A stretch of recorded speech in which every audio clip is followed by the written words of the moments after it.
abençoados, eleitos e amados da graça de Deus, estamos de volta aí com mais um tema de estudo aí. Agradeço a todos os irmãos aí que têm aí estado conosco aí nessa nova etapa, né, do nosso canal aí, né, e agradeço a todos vocês por estar aí se inscrevendo. Irmãos que se perdeu de mim um tempão, voltaram aí, muito obrigado aí, José João, né? E é isso aí, amados. Nós temos que se unir a nossas forças, né? E um ajuda o outro. Se vocês tiverem alguma dúvida, alguma coisa que quer aprender, alguma coisa que não entendeu, faz um áudio aí, envia aí para o irmão André. Amém? Envia para o irmão André. Envia aí para o Facebook, entendeu? Que eu vou estar aqui respondendo a vocês, tirando dúvida, entendeu? Explicando aquilo que não entenderam, né? Segundo a visão da graça de Deus. Amém? Vocês que me ouvem pela primeira vez, pregamos aqui a graça genuína do Cristo glorificado. Não pregamos sistema religioso atual. Amém? Então você vai ver uma diferença aí. Vai ver uma diferença aí. Mas se você permanecer conosco aqui, você vai entender, né? Vai entender o porquê dessa diferença. Amém, amados? Obrigado aí por estar conosco aí nessa nova etapa aí do nosso canal, né? Estamos no recomeço aí, mas aquilo que eu sempre digo para as pessoas ao meu redor aqui, né? Não há vencedor se não há barreiras a serem conquistadas. Um corredor, para ele vencer, ele tem um obstáculo para pular, né?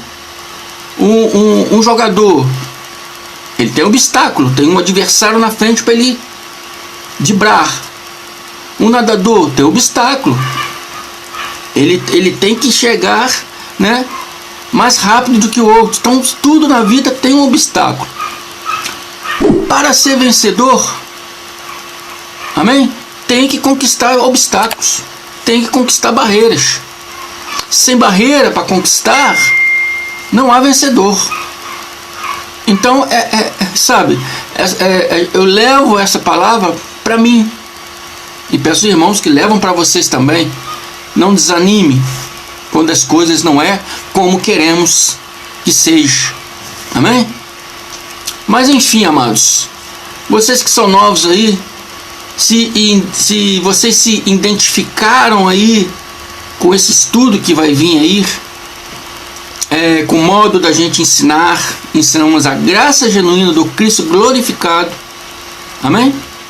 Se você se identificou, se inscreva, dê o seu like, compartilhe embaixo aí nos comentários, envie mais pessoas para conhecer o nosso canal, envie nossos vídeos, envie o nosso canal para outras pessoas nos conhecer aqui o nosso canal, conhecer a forma que pregamos aqui a graça de Deus. Amém?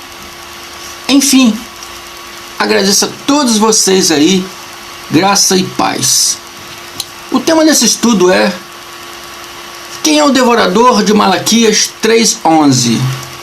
A gente vai começar em Malaquias 3:10, que é o famoso Malaquias 3:10, né? Mas a sabedoria da palavra está no Malaquias 3:11. Malaquias 3:11, ele identifica ali quem é o devorador. Essa passagem de Malaquias, vou começar em Malaquias 3:10. Ela se fala de dízimo, né? De dízimo do povo lá que davam o seu dízimo, o povo de Israel. Então ela fala de dízimo. E houve um tempo que eles estavam passando necessidades, porque não estavam repassando seus dízimos. Amém? O sacerdote recebia os dízimos, mas não estava repassando. Ele tinha que repassar para o estrangeiro que morava no meio deles. O estrangeiro não podia ter terra em Israel, porque ali cada tribo era familiar. Então o estrangeiro não poderia viver no meio deles, desde que cresce no Deus, né, de Israel, Yahweh, de Zebaote, mas não poderia ter terra. Então os sacerdotes recebiam os dízimos do povo, dos irmãos, que a Bíblia diz que é das outras tribos, e décima parte da dízima que o sacerdote recebia, que fala, a Bíblia diz dízima das dízimas, né? Essa décima parte do que eles recebiam, eles tinham que dar para os estrangeiros, tinham que ajudar os estrangeiros a se manter, né, na tribo. Tinha que dar para as viúvas, porque muitas vezes eles estavam em períodos de guerra, os maridos morriam, ficavam as mulheres viúvas com filhos. Então o sacerdote tinha que ajudar essas mulheres viúvas, órfãos que às vezes perdiam mãe e pai. Esse sacerdote tinha que ajudar esses órfãos, e eles não estavam fazendo isso. Estava, a palavra diz, roubando a Deus. Roubando a Deus no sentido de que não, estava deixando de fazer, né, aquilo que Deus ordenou, ajudar essas pessoas. Amém? Então, quando eles deixavam de ajudar as pessoas, que era o mandamento de Deus, é como se estivesse roubando a Deus. Amém? Então, o próprio Yahshua diz: tudo que fazer a esses pequeninos estarão fazendo a mim. O que deixar de fazer esses pequeninos estarão fazendo para mim também. Ou seja, quando você ajuda, você está fazendo para Deus. É como se estivesse também ajudando a Deus. Quando você prejudica alguém, é como se estivesse prejudicando a Deus. Então temos que ter muito cuidado com essas coisas. Amém? A essência da graça de Deus é o amor. Não esqueçam disso. Eu estou vendo muita rede social aí, pessoas, sou desigrejado, deixei o sistema religioso, sou da graça de Deus. Mas estão atacando pessoas. Amém? Atacando pessoas. E a Bíblia diz que não devemos atacar pessoas. A nossa briga não é com a carne e sangue, mas o que é ensinado, né, para os irmãos. A potestade, o principado, a potestade são poderes, os senhores da igreja. A gente não tem que lutar com os senhores da igreja, mas o que ele está ensinando é bíblico? Tem pauta na palavra? É isso que nós temos que observar. Uma das coisas é esse tema aqui: quem é o devorador de Malaquias? Que os seus pastores dizem ser diabo, Satanás, diabo. Se você deixar de dar o dízimo, vai entrar na sua casa e vai minguar os seus mantimentos, minguar aí o seu salário, você vai perder emprego, você vai ficar em escassez na sua vida porque não está dando dízimo. Isso é mentira, isso é falácia religiosa. Deus nunca disse isso para você. Deus disse isso para aquele povo de Israel, principalmente para os sacerdotes e o sumo sacerdote, que era o chefe. Eles estavam deixando de ajudar o próprio povo. A viúva, o órfão era do próprio povo, e os estrangeiros também era povo, uma vez que se converteram à crença deles e passaram a viver no meio deles, seguindo o costume deles, era povo deles. E estava deixando de ajudar, mas era uma obrigação eles ajudar, porque Deus ordenou para que eles ajudassem. Então eles estavam roubando a Deus. Eles estavam roubando os dízimos e as ofertas. E não era dinheiro, era alimentos, tanto da lavoura, tanto dos pastos. Amém? Eles estavam fazendo isso. Essa palavra não se refere para evangélicos nem para católicos. Amém? Então nós vamos entrar aqui e ver realmente quem é esse devorador. Se é o que os pastores dizem, que é o diabo, que é Satanás, ou o que é. Vamos ver dentro da palavra realmente o que é. Vamos começar Malaquias 3:10. Vou ler até o 12. Até o 11. Vou ler até o 11, onde está a chave que identifica quem é esse devorador. Malaquias 3:10. Está escrito assim: traga o dízimo todo ao depósito do templo, para que haja alimento na minha casa, templo, lá em Jerusalém, o qual já não existe mais.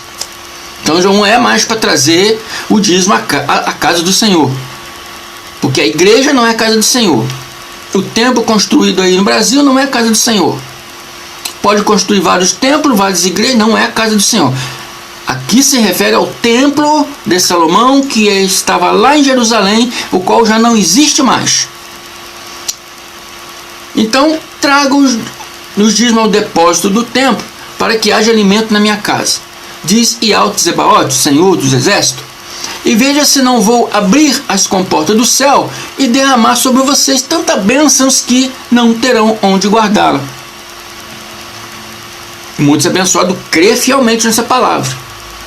Se você não viu o estudo anterior, ouça o estudo anterior. O título é O Deus Evangélico é Mentiroso? É uma pergunta. Ouça esse estudo lá, que fala um pouquinho sobre isso aqui, né? Que as pessoas dão seus dízimos, mas nunca vê as comportas do céu abrir. Por quê? Vá lá naquele estudo que vocês vão saber por quê. Então, traga o dízimo ao depósito do templo, diz Yahweh Zebaoth, e veja se não vou abrir as comportas do céu e derramar sobre vocês tantas bênçãos que não terão onde guardá-las. Agora, 11. Impedirei que pragas devorem suas colheitas. Pragas. Impedirei que o diabo, que o Satanás devorem seus bens. Não está escrito isso aqui. Impedirei que pragas devorem suas colheitas. Amém? E as videiras nos campos não perderão seu fruto, diz Yahweh Zebaoth. A palavra está dizendo que Deus impedirá, algumas traduções bíblicas, repreenderá o devorador. A minha Bíblia aqui é NVI, Nova Versão Internacional, está falando impedirei que pragas. A sua Bíblia talvez está dizendo repreenderei o devorador, mas é tudo a mesma coisa, você vai entender. Repreenderei, né? Essas pragas devoram as colheitas. Essas pragas são insetos. São insetos. É um inseto da família da Ortóptera. Um inseto da família dos grilos, esperança, gafanhotos. Amém?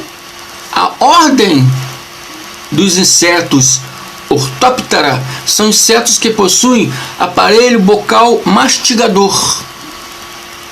Fiz o dever de casa, pesquisei para explicar claramente para vocês. E diz aqui que existe cerca de 17 mil espécies. Nós conhecemos o grilo, a esperança, o gafanhoto, né? Mas existe 17 mil espécies. Essas pragas é esse inseto da família da Ortóptera. Ortóptera, né? Aqui diz grilo, esperança, gafanhoto, que possuía um aparelho bucal mastigador, né? forte, resistente, para destruir lavouras. E como eles estavam, né, em desobediência com Yahweh, Deus mandou essa nuvem de gafanhoto para que devorassem,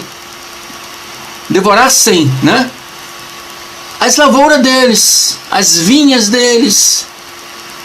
Amém? As sementes que estavam guardadas. Então, eles ficaram em escassez. Os insetos invadiram e devoraram tudo. Amém? Insetos. Não é diabo, não é Satanás. Essa palavra é muito clara, abençoado. Ela derruba, né, as teologias dos pastores, que diz que você não deu o dízimo, o devorador, que ele chama de Satanás, diabo. Isso é falácia religiosa. Se você ouvir um pastor falar isso, fuja dele, porque não está baseado na palavra, está para te enganar, para te botar medo, para ganhar o seu dízimo. Não, o dízimo é para Deus. Não, o dízimo é para ele. Porque segundo a Bíblia, não é nem para ser cobrado o dízimo. Muitos aí argumentam, não, mas dízimo é para prosperidade. Não, é mentira. Você é próspero porque Deus te ama. Você é próspero porque Deus é amor. Você é próspero porque Deus vê a sua fé, mesmo uma fé, né, uma fé cega, mas Deus vê que você tem fé. Então Ele te honra. Amém? Mas o cumprimento da palavra diz que dízimo era para os israelitas, né? Depois passaram a ser chamados hebreus, israelitas. Hoje são chamados judeus, né? O dízimo era para eles. Era uma ordenança para eles, até que o templo permanecesse. Como o templo não existe mais, não existe mais sacerdote. Não existindo mais sacerdote, porque o dízimo era para alimentar os sacerdotes, então não há mais a paga de dízimo, não há mais essa obrigação. Esse mandamento foi revogado com a queda do templo. Estão me entendendo? Joel, vamos ler o Joel 1. Vou começar no 1, né? 1 em diante. Eu acho que eu vou ler do 1 até 11. E Joel diz assim: a palavra do Senhor veio a Joel, filho de Petuel. Ouça isso, anciãos. Escute todos os habitantes do país, ou da terra, dependendo da tradução sua. Já aconteceu algo assim nos seus dias? Ou nos dias dos seus antepassados? Porque aquilo que aconteceu no Malaquias, no tempo de Malaquias, não foi um fato isolado. Porque no tempo de Joel também houve aquilo. Malaquias está ali, mais ou menos no ano 400, né? Joel está aqui mais ou menos no ano 700, 800. Então tem uma distância entre Joel e Malaquias bem grande, bem grande. Mas isso não é um fato isolado. Não foi só na época de Malaquias, como houve também no tempo de Joel, né? Então Deus, através do profeta Joel, está dizendo: isso já aconteceu para vocês? Aconteceu isso já em alguma época da vida de vocês? Já aconteceu isso em alguma época dos seus antepassados? Conte o que aconteceu aos seus filhos, e eles aos seus netos, e os seus netos à geração seguinte. Conta que a desobediência a Deus fez com que o gafanhoto cortador devorasse todas as nossas vinhas, as nossas plantações, e nos deixou em escassez. O gafanhoto devorador deixou o que ele deixou, o gafanhoto peregrino comeu. E o que o gafanhoto peregrino deixou, o gafanhoto devastador comeu. O que o gafanhoto devastador deixou, o gafanhoto devorador comeu. Amém? Está falando de insetos. Está falando de gafanhoto. Aqui em Joel, a minha tradução é bem clara. Está falando o que o gafanhoto cortador, gafanhoto peregrino, gafanhoto devastador e gafanhoto devorador. Aqui está mostrando 4 tipos de gafanhotos. O que um deixou, o outro comeu. Não é diabo, não é Satanás. Amém? Declaro a mente de Cristo ativada em vocês, para que vocês possam entender e compreender. Amém? E fujam abençoados desses pregadores que não se baseiam na palavra, mas ficam fazendo, criando achismos, criando teologias sem fundamentos. Amém? Como a Bíblia diz, palavras de vãs sutilezas, que aparentemente parece verdade, mas que não condiz com a realidade bíblica. Amém? Fujam desses cangulosos. Amém? Declaro a mente de Cristo ativada em todos vocês, para que o Espírito, a mente de Cristo em extensão, cresça cada dia mais no seu espírito, para que você tenha visão de enxergar a verdade da palavra de Deus. Amém? Fico por aqui, muito obrigado, até a próxima, graça e paz.